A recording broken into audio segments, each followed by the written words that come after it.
kasih. Sebenarnya kami ucapkan selamat datang di podcast mahasiswa. Saya Asma. Saya Nini. Saya Fauzia. Saya Syarif.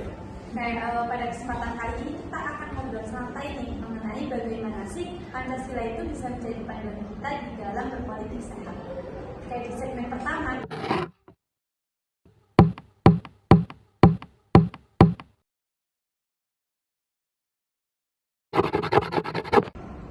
Kalau bicara soal demokrasi Indonesia, tantangannya lumayan kompleks ya teman-teman.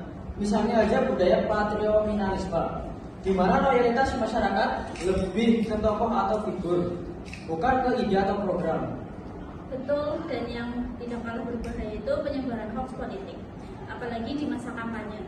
Banyak masyarakat yang mudah termakan informasi yang belum tentu benar. Jadi benar sekali ya, bahkan sering muncul polarisasi di mana orang-orang itu mudah terpecah hanya karena perbedaan pilihan politik. Padahal Pancasila itu sendiri kan mengajarkan kita bagaimana untuk tetap bersatu walaupun di dalam perbedaan.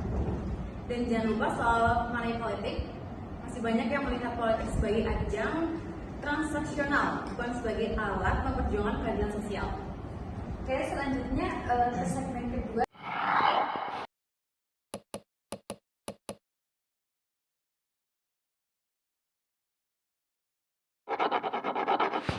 Kalau kita lihat kembali bagaimana Pancasila menjadi fondasi demokrasi kita. Misalnya sila pertama yaitu ketuhanan yang Maha Esa, di mana sila ini tuh mengingatkan politisi dan pemilih untuk menjaga etika dan moralitas. Sila yang kedua, kemanusiaan yang adil dan beradab, yaitu menghormati hak asasi semua orang dalam proses politik. Kemudian sila ketiga ada persatuan Indonesia, di mana dijelaskan bahwa meskipun kita ada perbedaan politik, tetapi kita harus tetap menjunjung persatuan. Lalu dari sila keempat, kerakyatan yang dipimpin oleh hikmat kebijaksanaan dalam permusyawaratan perwakilan, jadi mengajarkan pentingnya musyawarah dan diskusi sehat dalam pengambilan keputusan. Dan yang terakhir itu sila kelima, yaitu keadilan sosial bagi seluruh rakyat Indonesia, di mana demokrasi yang baik harus memperjuangkan kesejahteraan semua rakyat, bukan hanya elit. Segmen ketiga kita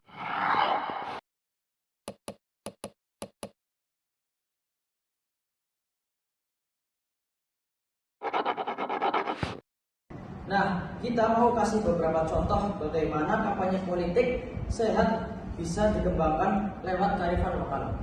Jadi yang pertama bisa melalui budaya gotong royong yang memang sudah mendarah daging di masyarakat kita. Di dalam politik sendiri itu bisa diwujudkan melalui semangat kolaborasi antar lintas kelompok. Terus, ada juga budaya musyawarah. Di banyak daerah adat seperti di Bali, Minangkabau, dan Jawa, musyawarah mufakat jadi bagian penting pengambilan keputusan. Ini sejalan banget dengan sila keempat Pancasila. Kita juga bisa memakai pepatah lokal sebagai pengingat. Misalnya pepatah Jawa, yaitu ajini diri sokolati, ajini rogo sokopusana, yang artinya kita harus menjaga ucapan dan perilaku, termasuk saat berdiskusi politik. Intinya, kampanye kita mendorong yang pertama, lawan hoaks politik dengan cek fakta.